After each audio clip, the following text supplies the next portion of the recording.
Bueno, primero agradecerles que estén aquí hoy con nosotros y el propósito es mostrarles el ejercicio que Juan Sebastián y yo hemos venido haciendo,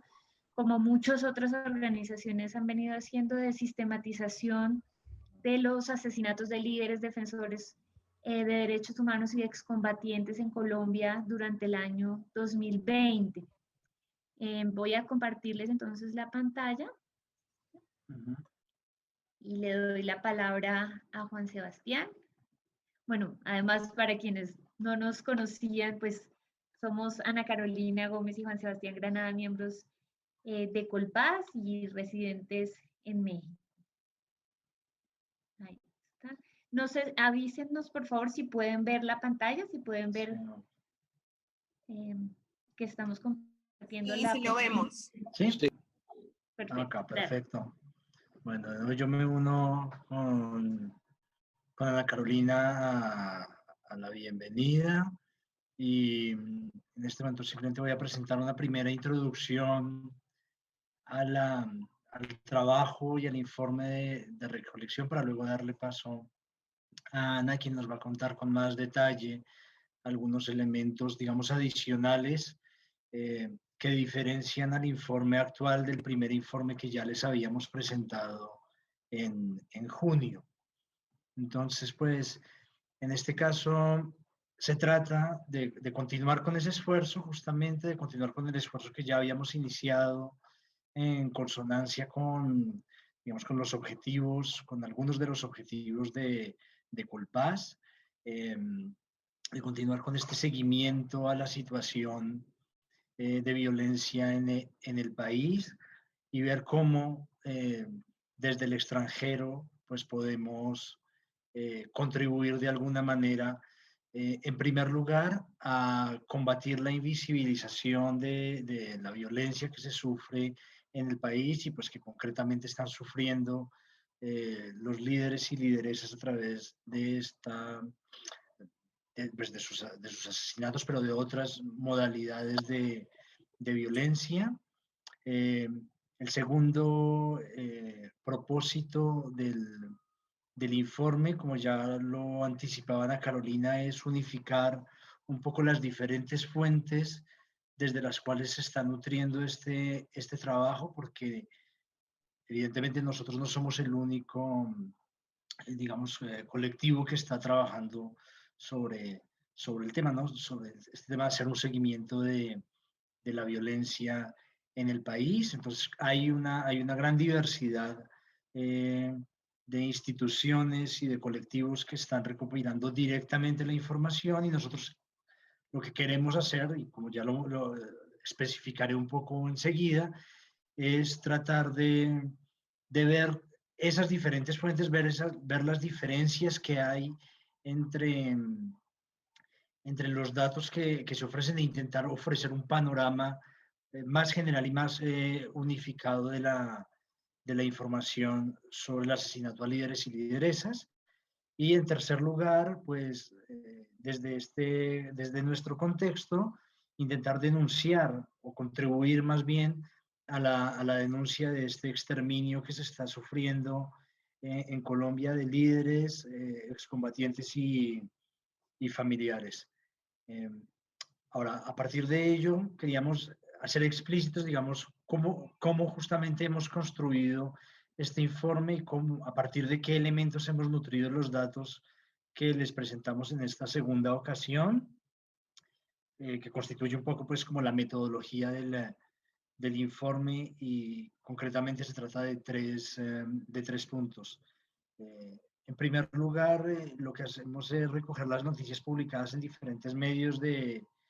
comunicación, pues tanto impresos como virtuales. En segundo lugar, para darle mayor amplitud al cubrimiento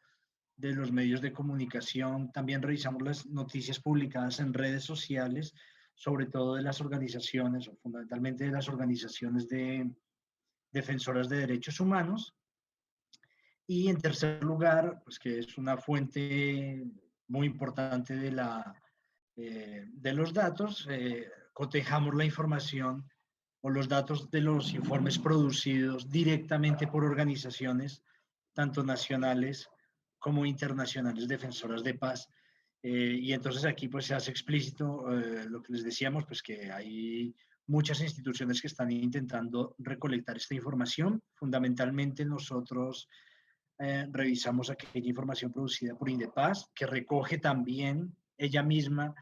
información de la Unidad de Derechos Humanos de la Marcha Patriótica y de la Cumbre Agraria, Étnica y Popular.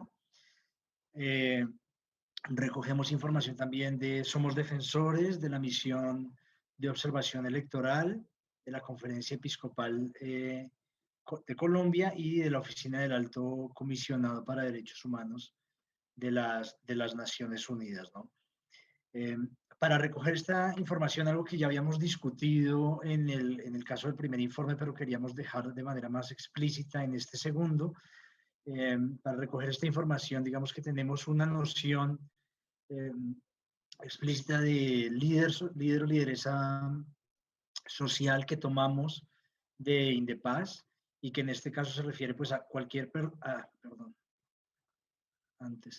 aquella persona que defiende los derechos de una colectividad y desarrolla una acción por el bien común reconocida por su propia comunidad, por la organización o por un territorio. Y en ese sentido, según Indepaz, y también para nosotros al recoger esta información, todo líder o lideresa social se considera un defensor o defensora de derechos humanos, ¿no? Un aspecto que ustedes podrán encontrar luego más desarrollado en el informe y que constituye una diferencia, digamos, o una de las razones de la diferencia entre las cifras que tienen otras organizaciones y las cifras que presentamos en nuestro propio informe, es que para insertar la información de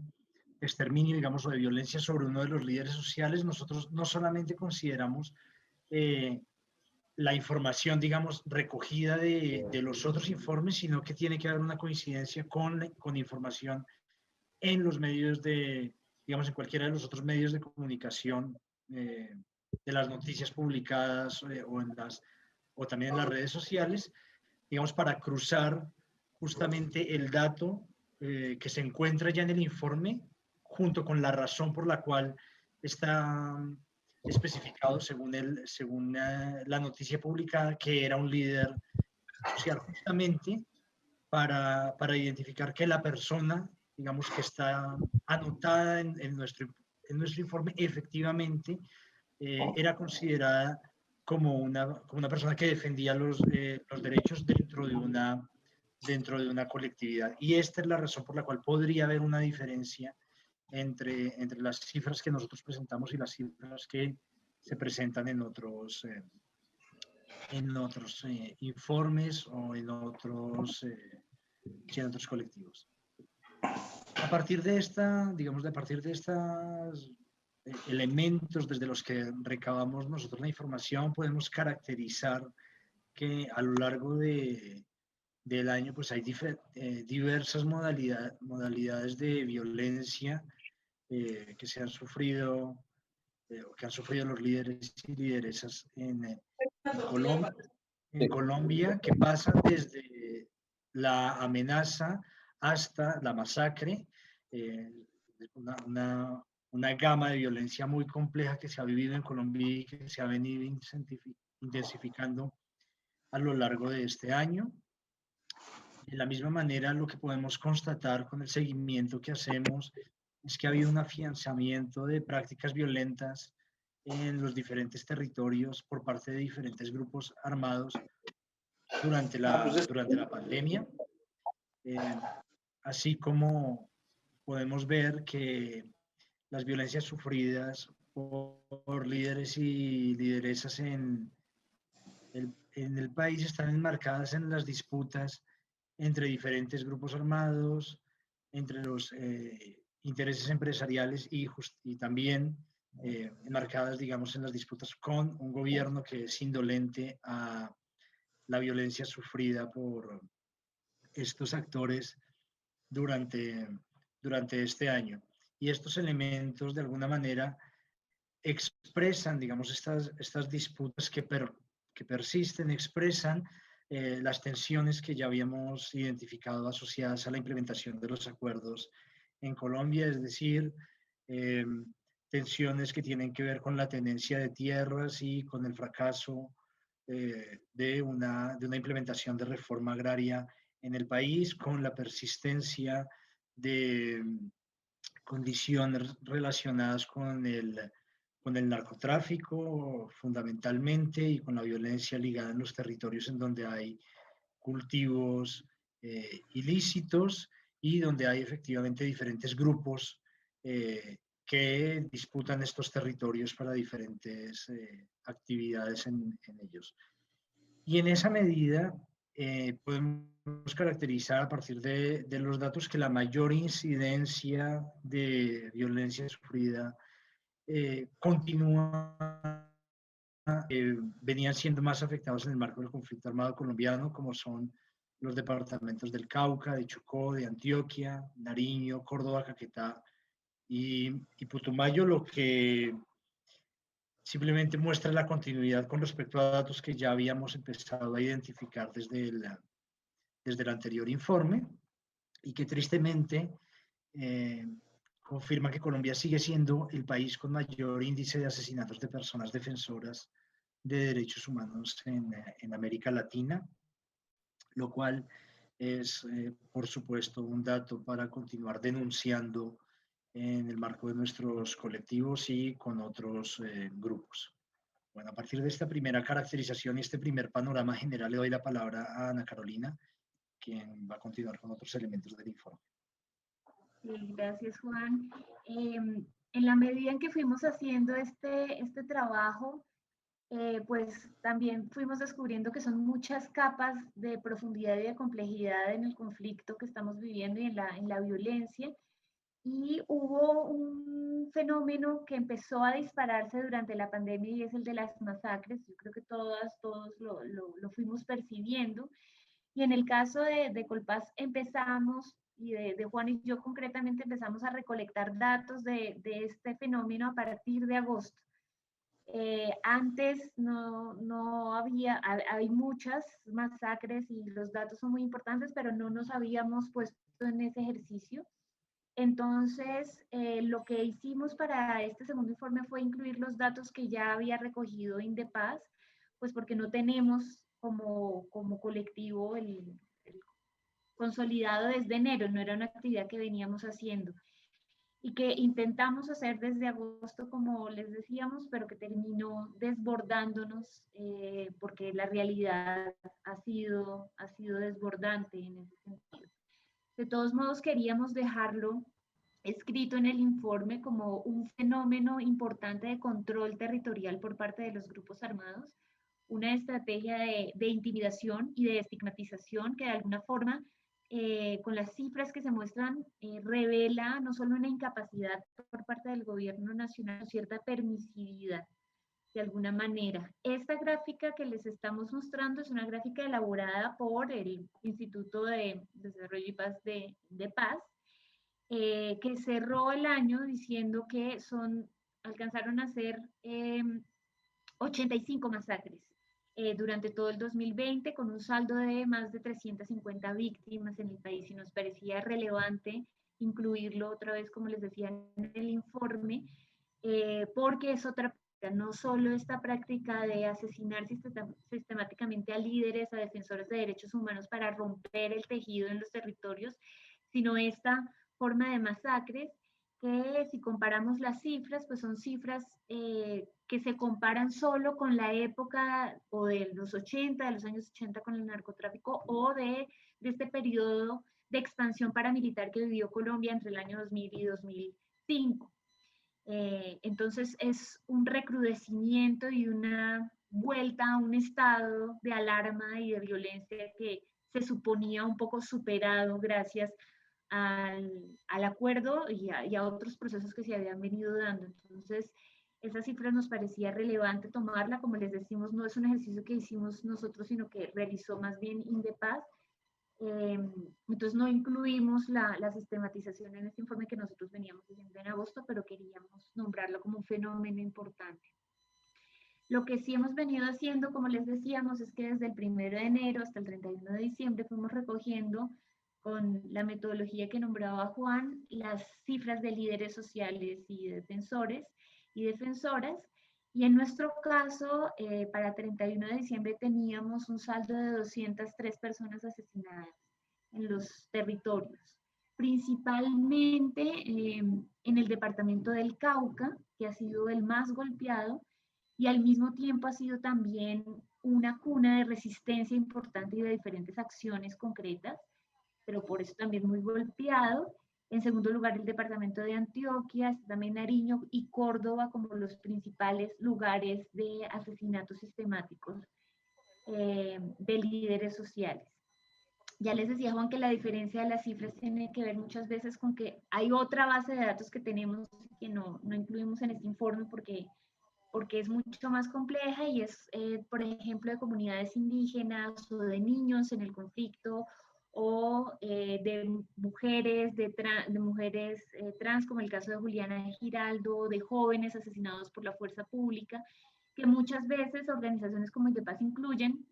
como líderes, pero que nosotros queríamos un poco diferenciar, no porque tenga menos valor, sino porque ejercen otro rol también dentro de la sociedad. Y en el caso de los excombatientes de las FARC, que también es un dato muy relevante porque todos los asesinados han firmado el acuerdo, o habían firmado el acuerdo y además muchos de ellos ejercían liderazgos dentro de sus territorios y entonces cumplían esa doble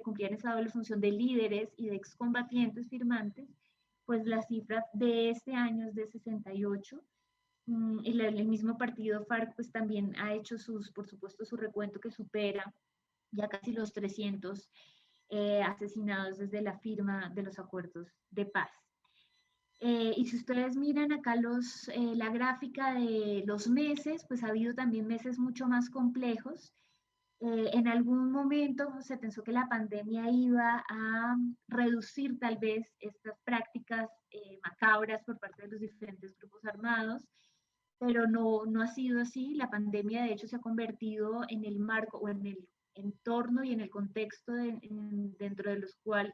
los grupos armados ejercen mayor control territorial o esperan ejercer mayor control territorial. De alguna forma, además, ha convertido a los líderes y defensores en población vulnerable al estar encerrados en sus casas. Y bueno, ya muchas veces los líderes han dicho que un chaleco antibalas o sacarlos de sus territorios no es garantía ni es lo que se pretende como forma de solución. Entonces, ustedes miran, por ejemplo, el mes de diciembre, justamente el último, o el mes de enero al comenzar el año, el mes de octubre, son meses muy complejos en los que se juntan muchas acciones armadas que terminaron demostrando que además la pandemia, en lugar de reducir las cifras, ha generado un aumento y ha puesto en mayor vulnerabilidad a nuestros líderes y defensores. Sin embargo, en este segundo informe, a diferencia del primero, queríamos rescatar un ejercicio que nos parecía vital y son estas diferentes acciones que las hemos llamado con Juan acciones de esperanza frente a la violencia. Este fue un ejercicio que surgió como idea de una reunión que tuvo Colpaz con Revic Paz y con otras organizaciones. Que tuvimos en el mes de julio y en una de las tareas en las que nos comprometimos en ese momento fue como a intentar empezar a mirar lo que se había hecho, lo que las diferentes organizaciones sociales habían venido haciendo.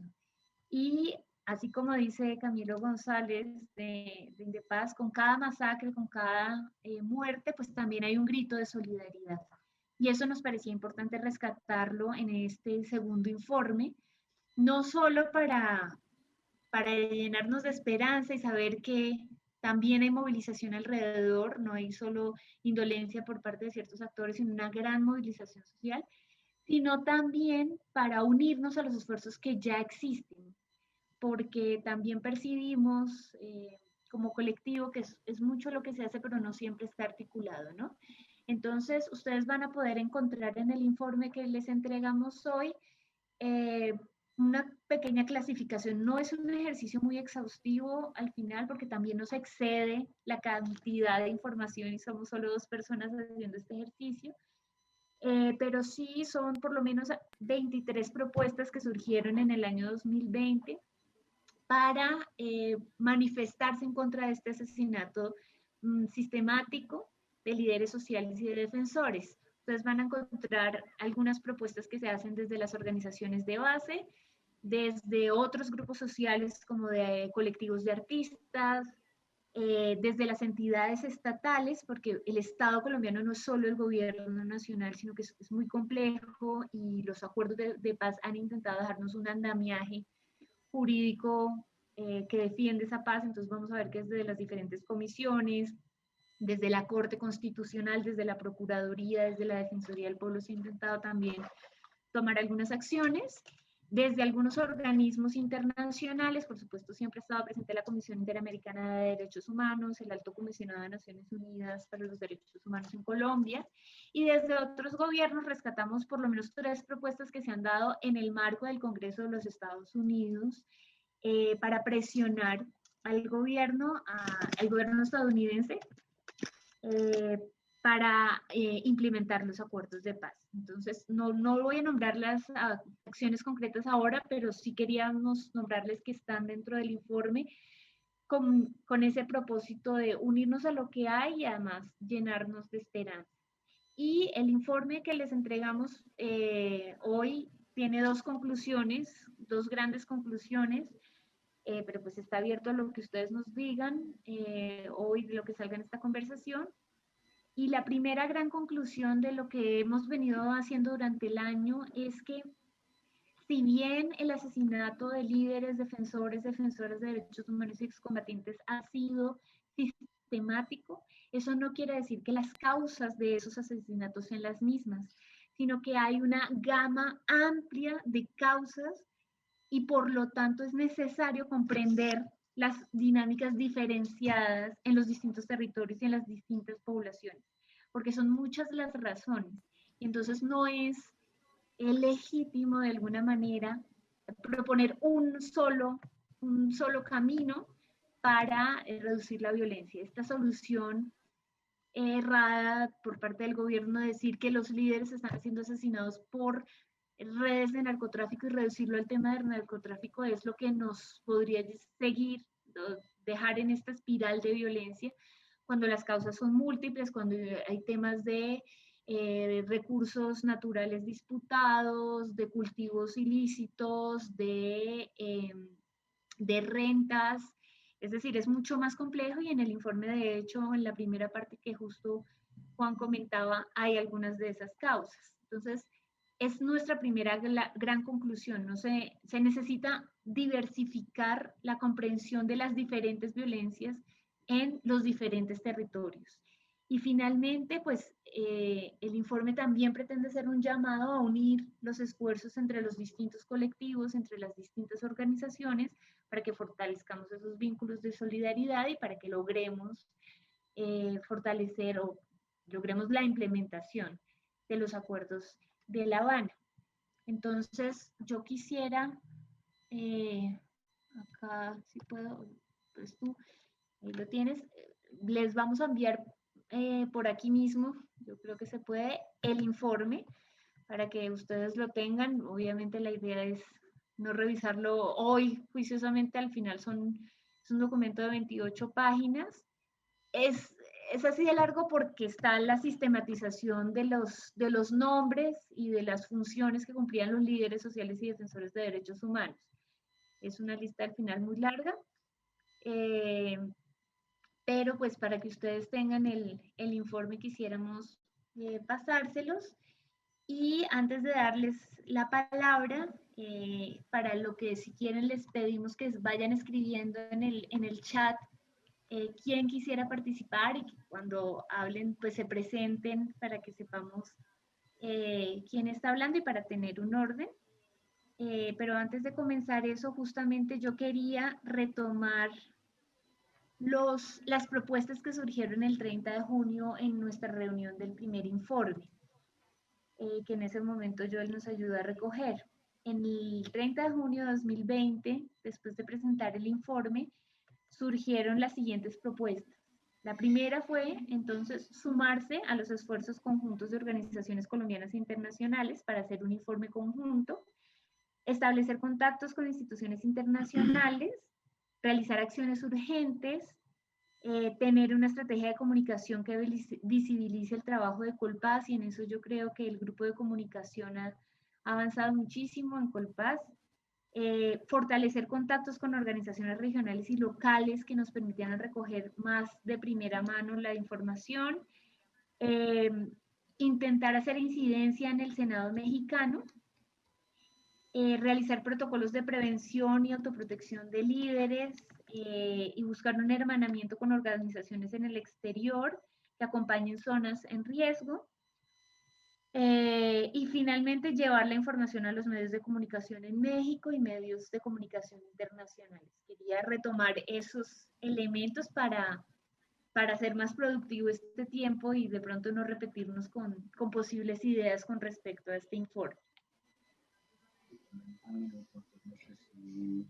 Okay. nos volvemos a conectar para discutir.